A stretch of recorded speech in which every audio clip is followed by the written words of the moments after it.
ஐயா, நம்முடைய ஆளுநர் ரவி அவர்களை பத்தி ஒரு விஷயத்தை நான் குறிப்பேன்.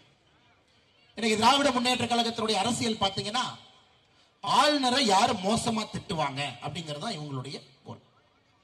ஒரு அமைச்சரும் கூட அசிங்கமாக ஒரு ஆளுநரை பார்த்து, ஆளுநர் செய்யக்கூடிய வேலை எல்லாம் திமுக அரசுக்கு ஒரு கடிவாளம் போட்டு வச்சிருக்காரு. இவன் ஊழல் செய்யக்கூடாது, நேர்மையான துணைவேந்தரை பல்கலைக்கழகத்துக்கு நியமிக்கணும், வரம்பு மீறி இந்த அரசு செல்லக்கூடாது, அரசியலமைப்பு சட்டத்திற்கு உள்ளே இருக்க வேண்டும். எத்தனை பேருக்கு தெரியுங்க ஐயா, RN ரவி அவர்கள் இன்டெலிஜென்ஸ் பியூரோ IB-யில் இருந்து ரிட்டையர் ஆன பிறகு நம்முடைய பாரத பிரதமர் நரேந்திர மோடி அவர்கள் ரவி அவர்களுக்கு கொடுத்த முதல் வேலை என்னன்னா, நாகாலாந்தில் இருக்கக்கூடிய NSCN என்கின்ற தீவிரவாத அமைப்பு, national socialist council of Nagaland என்கின்ற தீவிரவாத அமைப்பு இந்தியாவுக்கு எதிராக ஆயுதத்தை வைத்து புரட்சி நடத்தி கொண்டிருந்த பொழுது பிரதமர்